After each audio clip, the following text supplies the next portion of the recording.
Welcome one more time, family. Today's Hot Topic Tuesday premieres our Parent Wellness series on parenting during the pandemic. We will be highlighting today the important question of how to navigate through stress and anxiety during these tough times. Next slide, please. We have a special guest speaker today. I'm very excited to introduce one of our own, AADAP's clinical director, Miss Angela Perez Bartolome. Angela is a graduate of the USC School of Social Work. She has been practicing social work dealing with mental health and co-occurring substance abuse use in Los Angeles for the past 10 years. Wow. Angela also has been a community organizer for 20 years. She's been out there in different communities of LA, bringing nonprofit platforms with the community-based lens into behavioral health care and services. That is amazing. Now let's all welcome Angela. Hi, thank you, Richard. I really appreciate you all sharing time with me this morning. It was actually it's been really fun. I'm sorry, this afternoon. So are we just gonna, do you mind if I just run straight into it? So most of us have been surviving this pandemic, right? And it's been really rough. We haven't always recognized the way we're feeling or just some things that are happening for us. But a lot of things that we're experiencing, as Richard mentioned, is this like surviving through the pandemic, living through anxiety, depression, some of these stressors, and it can get really hard to understand what is this. So what is stress? For a lot of us, it's that understanding of the feeling of overwhelm or unable to cope with mental or emotional or even environmental pressures. A lot of times that includes a lot of the political environments that we've lived in, a lot of the changes in rules. So we're feeling uneasy about what's going to happen next. So a lot of times we're being pulled one way and we're feeling stretched the other, and then we're just not sure what is this feeling. Sometimes we're not even sure, is this depression? Is this anxiety? Do I just have to power through this? Do I just have to, have the grit to keep going? One of those hard things that we're experiencing is, I'm going to ask the audience, like, what do you think is depression? What's the first, couple words that you can think of? Anyone got an answer for me? Feel free also to unmute and jump in. I'd love for this to be as conversational as possible. So some people mentioned no joy. Isolation. Feeling hopeless. Feeling hopeless, yeah. Doesn't want to live. So it's those feelings of like, it's sadness, right? That like, that movie Inside Out, where you're just feeling like stuck, and someone mentioned unable to process those feelings. But a lot of us, I'm not saying all of us at this moment are feeling it, but many people are living with functional depression, where you're still able to go to school, bring your kids to their activities, but you're not feeling as engaged in those experiences. So where depression can be very mild and you're still able to do your daily activities, to something more severe where it feels like it's happening all the time and it's hard to check out of this, like that feeling of being under a rock. So a lot of times we're having these overwhelmed feelings. Yes, someone mentioned exactly what I was going to say, that overwhelmed feeling of like, I'm not loved, I'm not doing enough, I'll never get better, no one understands, and just constantly not sure why they're not rested, right? So the behaviors can show up in this isolation, like folks mentioned, kind of like their body is just trying to hibernate and slow down because things aren't matching up. Where it's difficult to do simple things. So depression can be on that spectrum where, yes, you're doing everything, but not as connected to it, right? A lot of things also that shows up with depression is the unhealthy coping skills. So as parents during this pandemic, a lot of folks have caught themselves having more alcohol or drinking more wine or like a cocktail or that beer just to survive their day. We've seen more substance use that showed up because people are not feeling secure about the weight, this emotional weight that they can't see, but they can feel it. Maybe it's not on their shoulders, maybe it's on their chest, maybe it's in their breathing. They're just feeling that too much, something is going on, right? So physiologically, it could also be something more related to like diabetes and could be something very related to the hormones, your body chemistry. And the brain starts feeling very fatigued or tired and easily like everyday activities can be too much. So, but the hard part is depression affects the whole body. And then the other side of it is like you're feeling kind of sometimes stuck in the past, right? You're feeling like, oh, this something's holding me back from feeling connected. One of the scariest feelings I've heard people describe with depression is the nothingness, the numbness of it. So we'll come back to that, but we're trying to keep this conversation as light or as moving, as flexible as possible. So if those things come up, hold a question, we can definitely get back to that. So on the other side that's showing up a lot with folks in this time, how to parent in the pandemic is the anxiety. And what most people think is what? We're worrying about everything all the time, right? So did you know that we needed a little bit like that anxiety? It's the part of our brain that keeps us alive and says that we have to stay safe. And it keeps us like, is this secure? Am I still okay? For example, you know, when you start learning how to cross the street by yourself, when you're a kid, your parents tell you to look both ways, but you're still like, oh, I don't know if am I doing this right? Is this safe? Is this okay? So that anxiety is telling us to look both ways and be careful. We're not just gonna be running into the street, right?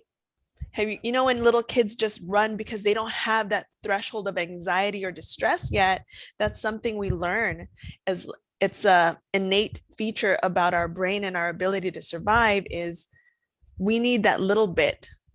But what happens if that watch out signal happens over and over and over, and you're not sure how to regulate if you're okay or not? Like this pandemic, I was like, okay, is it safe to go outside? Do I put on my mask? Do I not?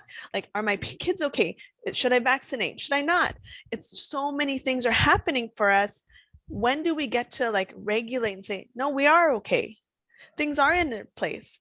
Things are going to, make sense again. So when we're triggered too much, our mind and body start to have difficulty assessing, are we safe and secure? From like, it can happen from one big event of like, for example, like a car accident, witnessing something very traumatic, or it could be a buildup of smaller events, which is what most people experience day to day, right? So maybe that small, the first time when they said, okay, put on a mask. Okay, now you can take it off. Okay, now you can go outside. Now we're out of toilet paper. Now we're out of frozen meats, right? All of these small little things over the past year and a half might have added up to something. But I'm pretty sure before that, you were feeling things, for example, like when you first were deciding like, should I take this job? Is this housing safe and secure? Is my neighborhood okay? Yeah, like someone mentioned, you become overwhelmed and it feels like endless stress. So you start getting pulled about forward of like, am I doing enough to be safe ahead of me? So what happens is that we can be overwhelmed from like, from like a transition from a move, especially when people move and immigrate from different countries or from neighborhoods that are experiencing a lot of police violence. A lot of those are, sometimes they can seem small, but they add up, right? So yes, it can feel like worrying, but it can also feel like difficulty stopping or controlling or resting your thoughts. It can feel like your racing heartbeat, or your chest gets tight. It can feel like sweating. You know, even when you're, for example, you have to speak in your class, your kids are not understanding, hey, I have to read this essay in front of somebody, but why am I sweating? Why is, mom, my stomach is hurting? A lot of that can be the basics of anxiety. So anxiety isn't necessarily a bad thing, but when it's happening so often and we don't give our time to like recover, it can get too overwhelming, right? Then we end up losing the experience of being in the present. So I'm going to ask you all, can you remember a moment you had this past weekend where you can remember the smell, the sound, and the taste of that experience? If you can say yes, say yes. If you have, say no, if you can't remember one on this weekend, Saturday or Sunday. Or maybe it was, let's make it a little easier. A moment where you had a meal and you can remember the smell, the sound, and the taste.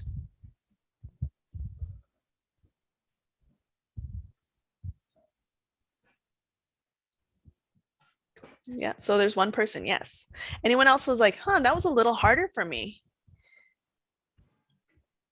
I had a, yeah, okay, cool. So people are remembering the senses that they had with that.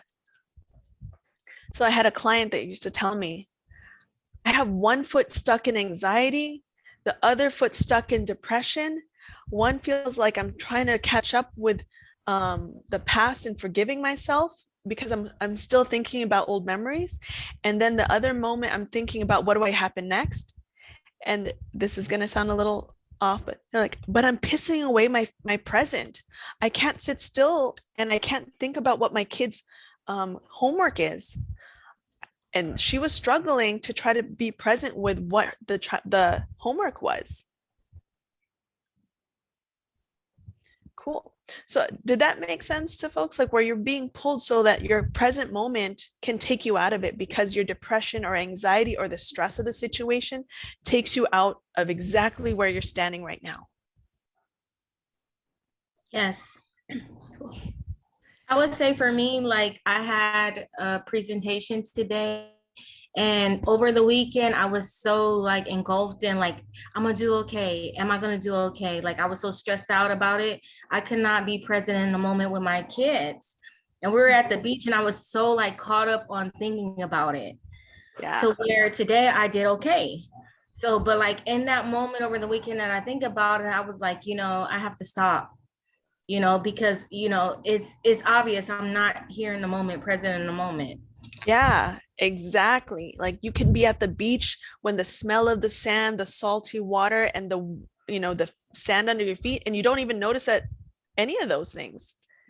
So a lot of times we can be pulled either way to where the anxiety or depression or where the stress, sometimes it's hard to label, but that's when we have to really reassess what's happening. How do we pause and check back in with ourselves? So very often substance use is how we like bring it back because it's just the pull is too hard. So a lot of times people like, let me just have this cocktail and it's going to be okay. Let me just have this like quick hit and I can get back to some sense of normal so that my heart doesn't feel like it's popping out of my chest, right?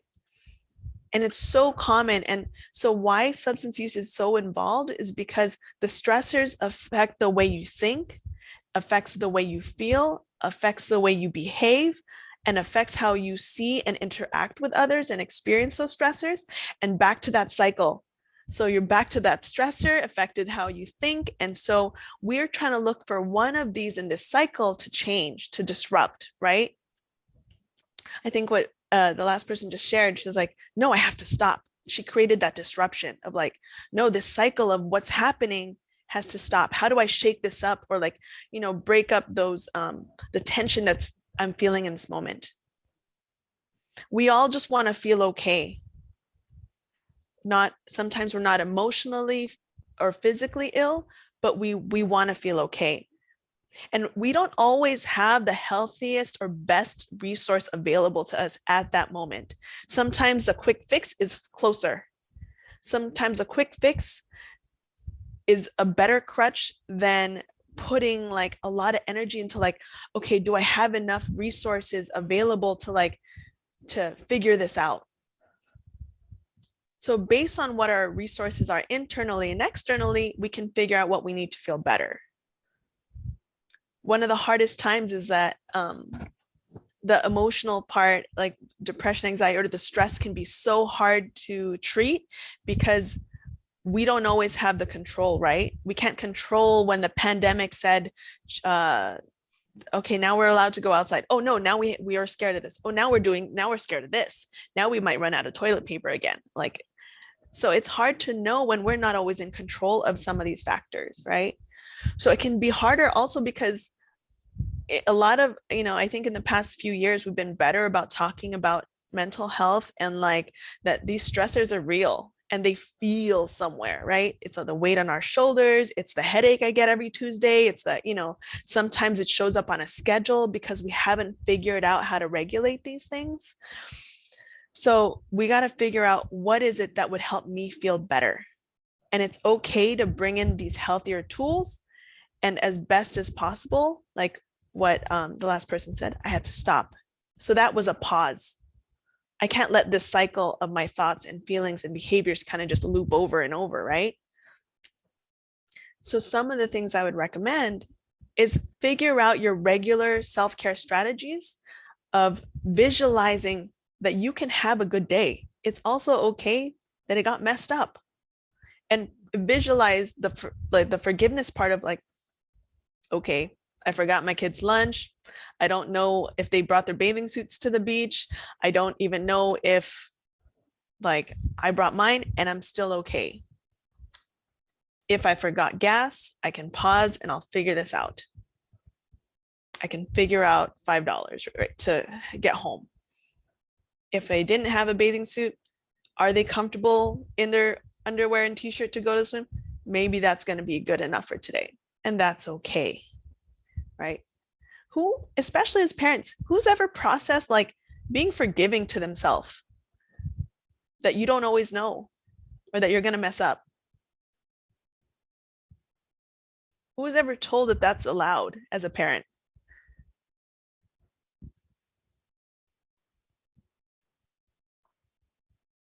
Got a couple? Cool. How was that to hear that you don't have to be perfect or you're not gonna be?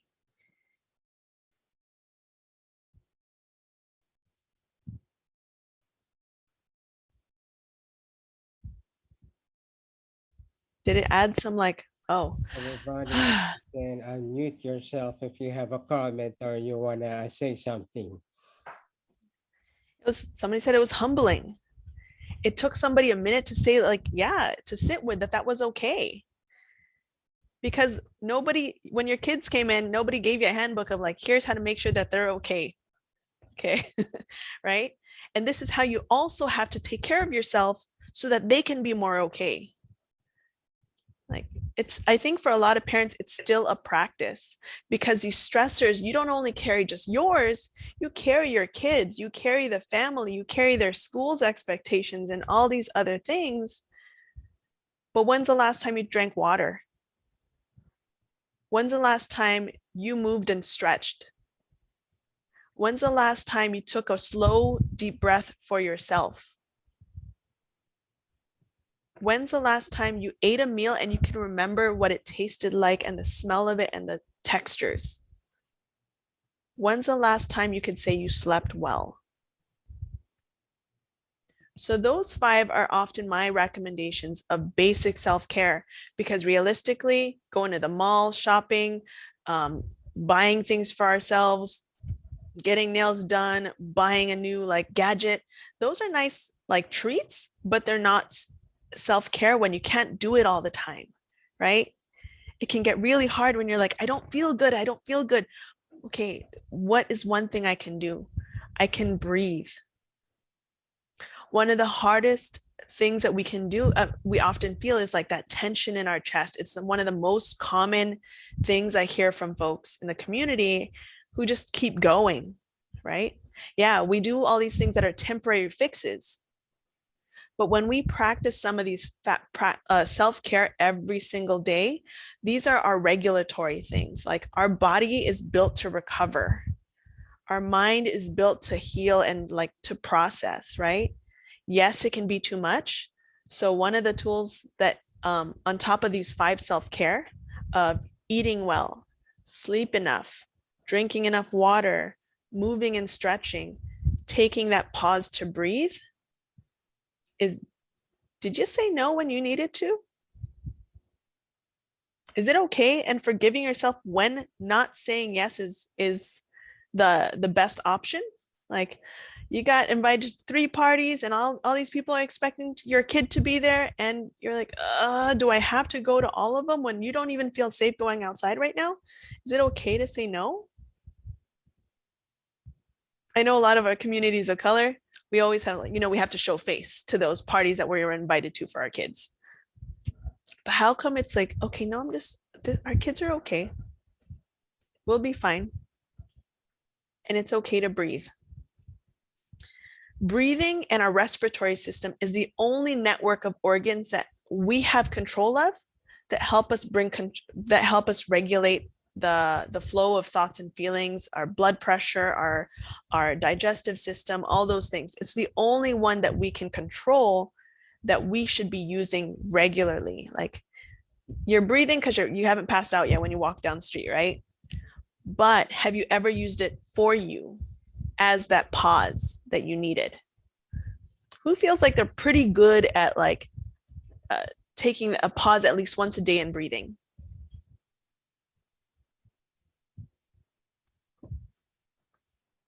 Yeah, go ahead. I do. Hi, I'm Christina. Hi. You feel like was it pretty easy for you to start? No, it was after I noticed that I kept taking really heavy sighs throughout the day. Yeah. I was like, oh yeah, you need to breathe. Exactly. Like, most of us aren't like, give us that attention until we're like, oh shoot, I need it. Like, Yeah. I'm gasping for air. I know I didn't. I was like, college, I was like, like struggling to like not want to pass out because I was holding my breath, hoping something didn't fall. Like, my stressors that I'm carrying on my shoulders are not gonna fall, right? Mhm. So yeah. So I do want to pass it over to like you all to see if you have any questions, because it's part of the conversation. Like, nobody has all the answers, but we can figure it out as a collective. Thank you for sharing that, by the way, Christina.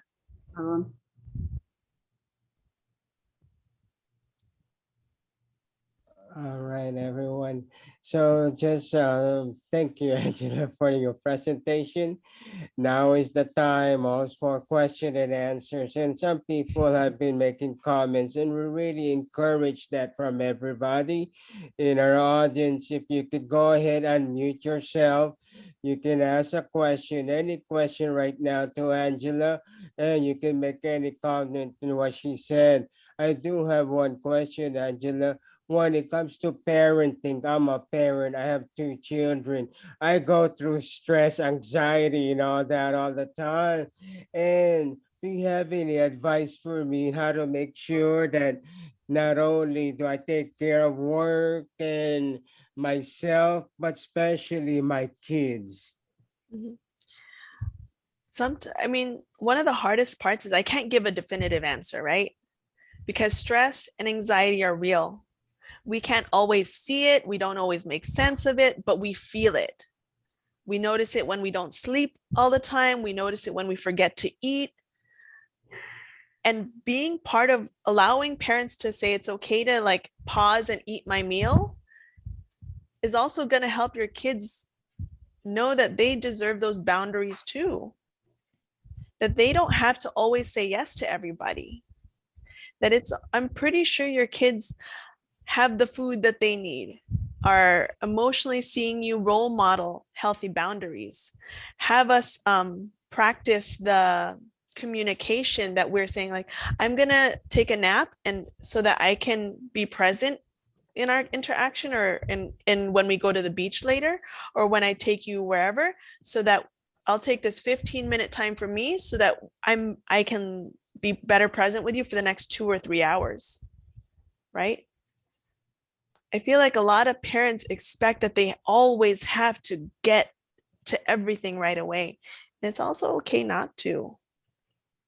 It's a lot. We also hold ourselves to this high standard to to do it by ourselves. Some of us, if we have them, it's great to have family available. And I don't mean just biological. It could also be your created family.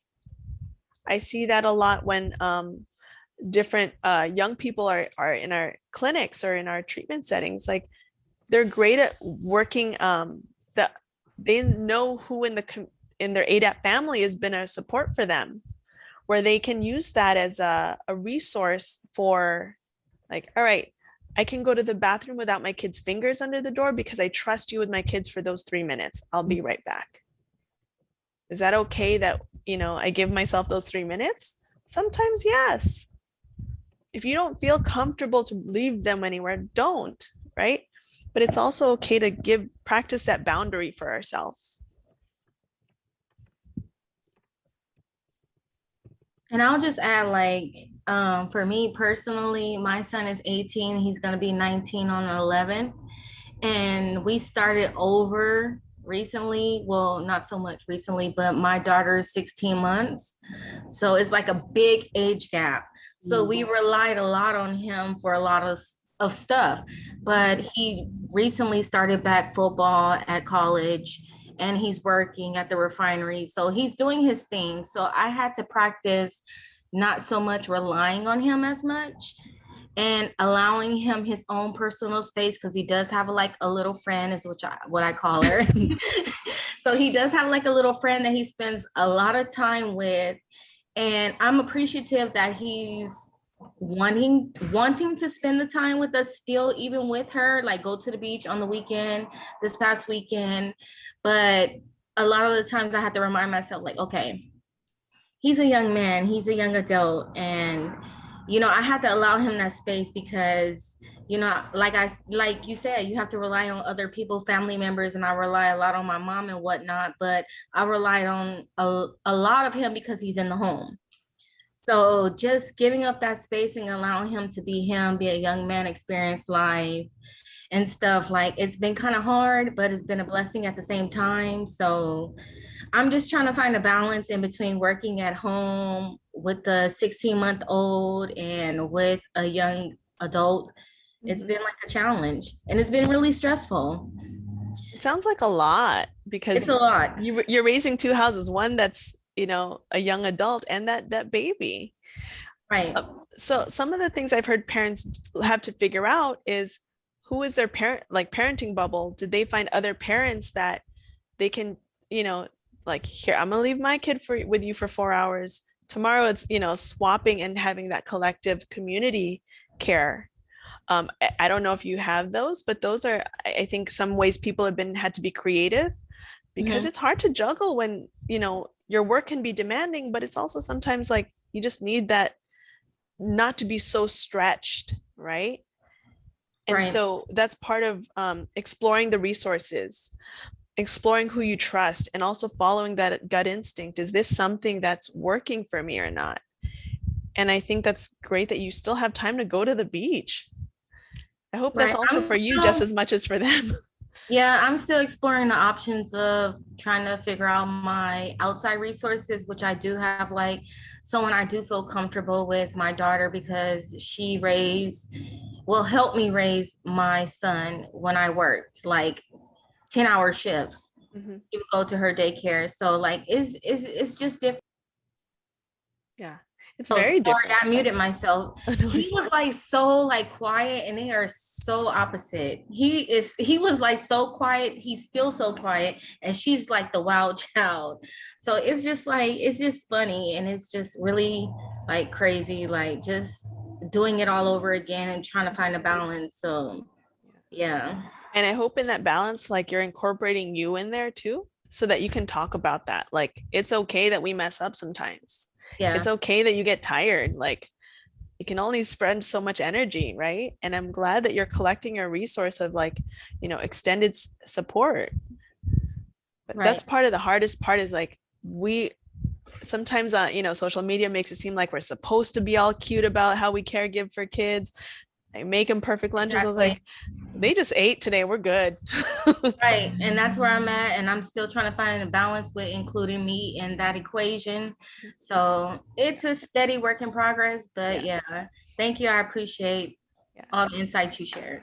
So I really hope everyone's like can really see just the small things we can do.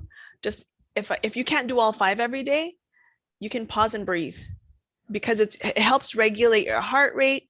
If your exhale is slower than your inhale, it brings back that time for your mind and body to connect, your other regulatory system, your blood flow system, your heart rate to just kind of go with the pace of your exhale. Has anyone ever watched, those like slow breathing exercises and notice you catch yourself breathing better because of that? Because we want to feel calm. We want to feel regulated.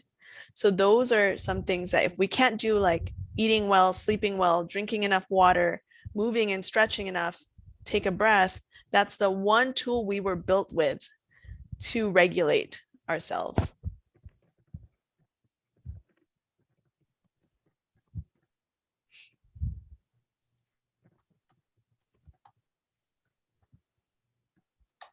Any other thoughts?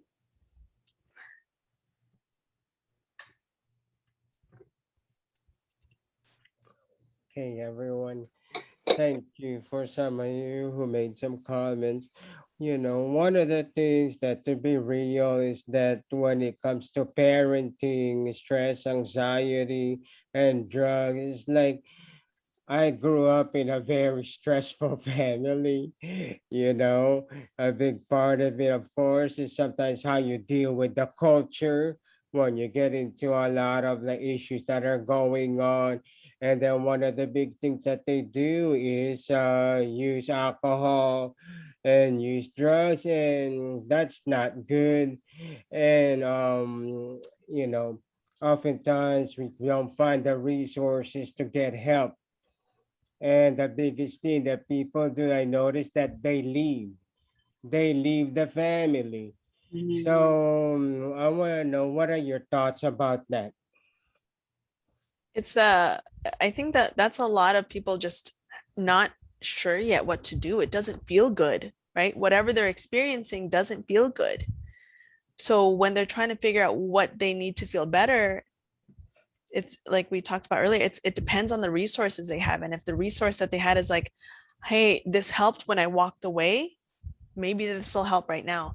It helped when I took the cigarette break, maybe, and if or when they can come back, it's also practicing, this is a lot, normalizing, this is a lot for all of us. And this is one thing that we can try to do to like balance out the work for everybody, or not, or look at really what is it that we can reduce on the priorities.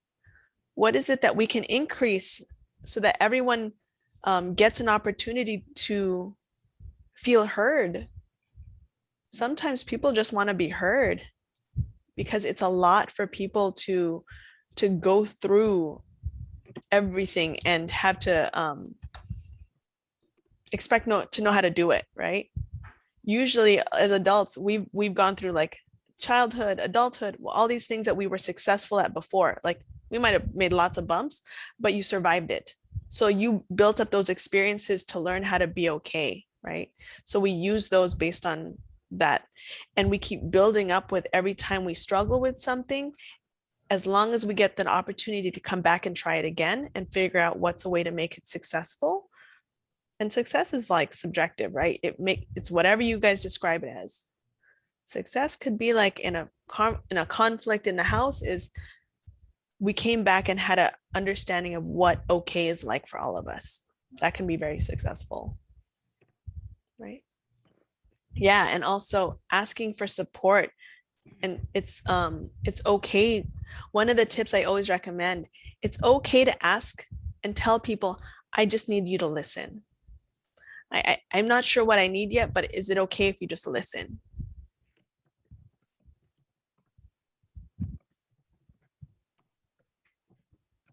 Or do you want me just to listen? I don't have to say anything. Has anyone tried that with a teenager? where they'll just keep going and there's like, they just want someone to listen. They don't even have the answer yet. They probably didn't have a real question. They just needed to listen. Sorry, did anyone say something?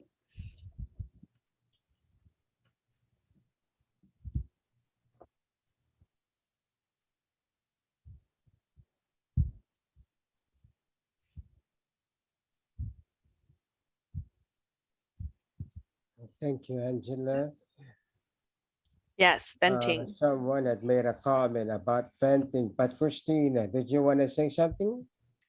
Yes. So I was saying that I used to come across this a lot when I was working with youth in the outpatient setting, where oftentimes they're just thinking out loud. Yeah.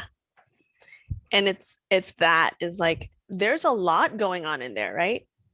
And the person listening, depending on their experience or, you know, they're just imagining it being, who's ever like knitted, where it's like, oh, there's a whole bunch of yarn just twisted up in the basket.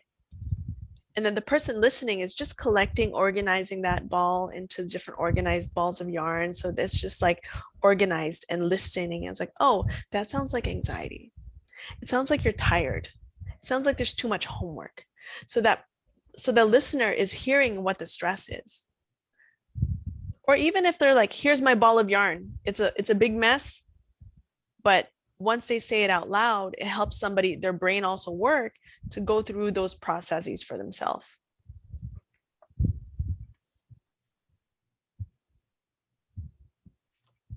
So also, I hope everybody knows, like, not like, yes, I'm a trained psychotherapist, blah, blah, blah, but not all forms of help have to be psychotherapy.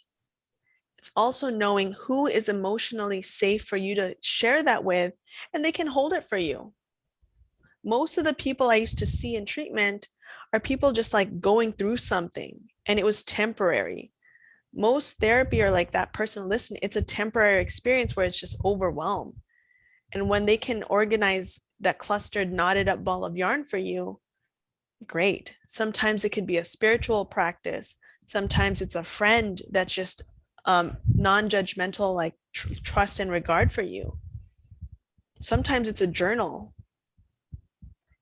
It doesn't have to be the same for everybody, but also like when you notice like, hey, I've done this already, let me try something else. And usually the reason we feel anxious with something new is because we haven't mastered it yet. When you mastered crossing the street, I'm pretty sure you are a lot more comfortable crossing the street now after you've done it 100 times safely, right? Same thing when you're like, hey, I used to not trust talking to George, and now George is somebody I trust with some of my most difficult moments.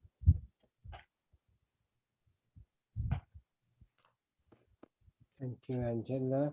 I have a question for our audience. We've had Angela share some tips for us. I would like to ask our audience if you have any tips or advice yourself as far as how you deal with stress and anxiety, how you're dealing with it right now, and is it helping you? Go ahead.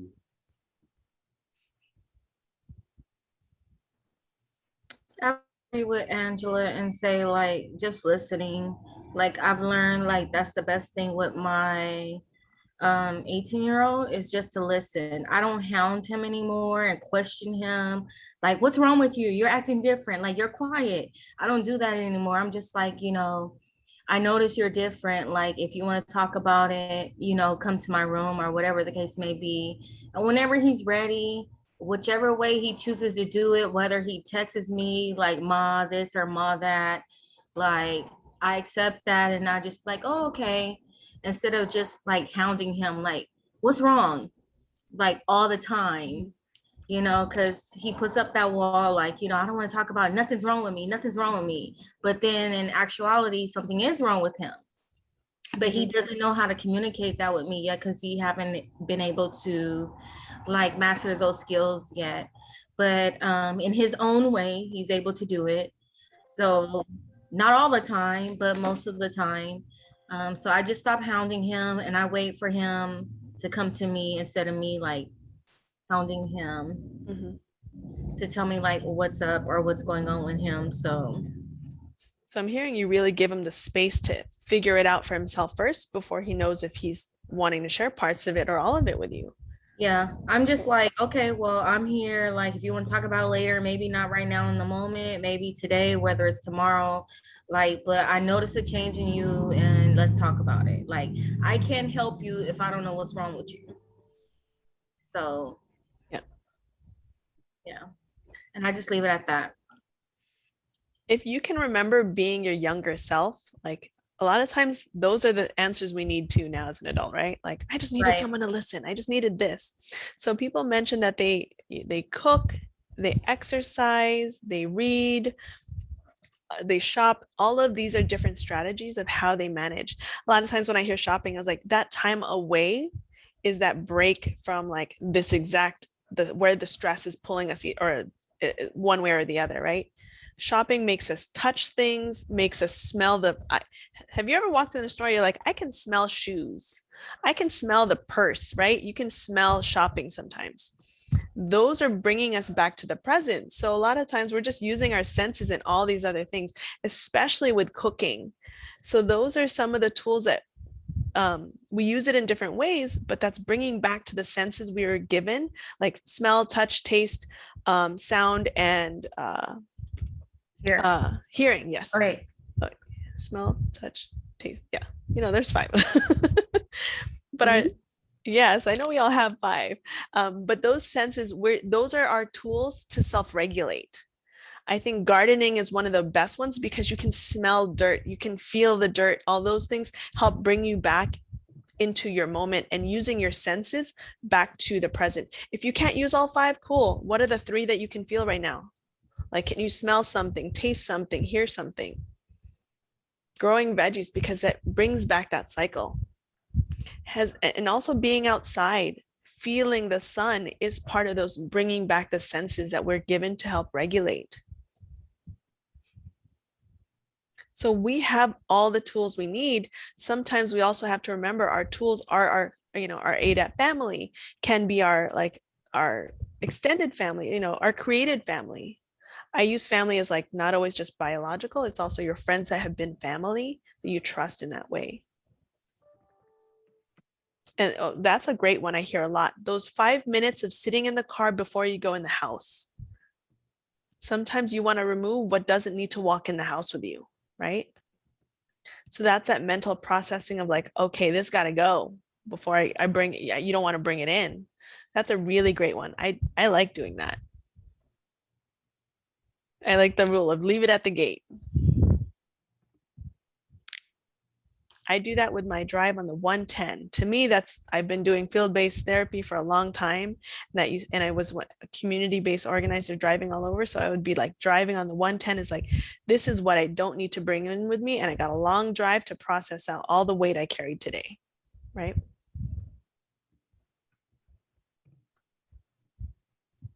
Somebody told me their self-care is also taking off their name badge. Okay, the stress of what I need to carry is on this, not on me.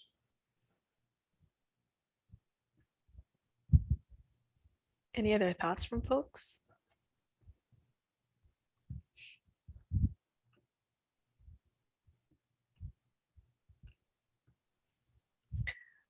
One thing. Angela, it's always been one of the questions is when do you look for help? When do you, do you know? I mean, I take care of myself, you know, and sometimes, oftentimes, like you said, it's a cycle. So do you know, or what would be your advice? When is the time to get help? Also, help doesn't always have to be professional help, right?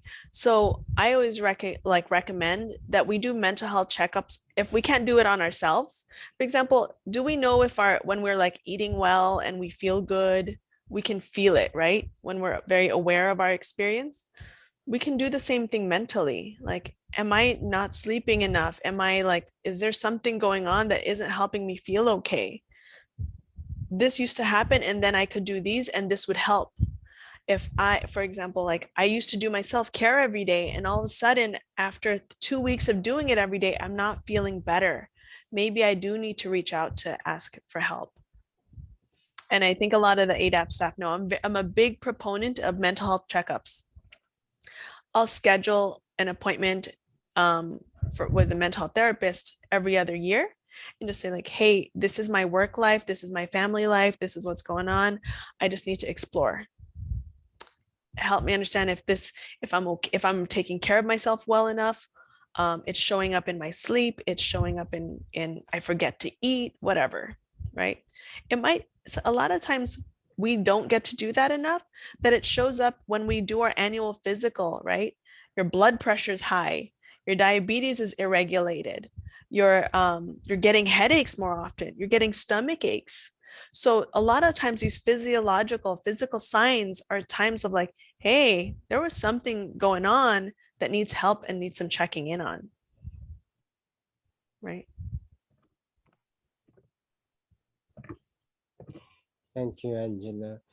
And everybody, we're almost done. Let's give Angela a big hand of applause. Thank you for your presentation. You know, I think we learned a lot from your presentation for either dealing with stress, anxiety, how it's related to drugs and substances, but most importantly, how we can deal with it ourselves. You brought the issue back, not just to parents and community members, but to ourselves, you know. So that's really awesome. And thank you, everybody, for your participation, for making your comments and your chats and making for asking your question. I mean, so again, everybody, this is our premiere Hot Topic Tuesday, Parent Wellness During the Pandemic, focusing on stress and anxiety as it relates to substance abuse misuse. And we thank Angela again for being our guest speaker today. If we can go to the next slide, that would be nice. The slide, there you go. So, closing remarks from anybody in the guest. There we go. Thank you. Any closing remarks from our? Thank you, Angela. Thank you. From Erica. You can type it or say it right now. We got a couple of minutes if you want to say something to Angela about our presentation. Great Thank job, you. Angela Thank from you Ray so much. Aries. Thank you all for creating this space. I think these part of the conversation, normalizing that this time has been hard, but not just during the pandemic. A lot of us have been dealing with hard stuff for a long time. So I appreciate normalizing that we can have hard times and still be okay to connect with each other, right? Yeah.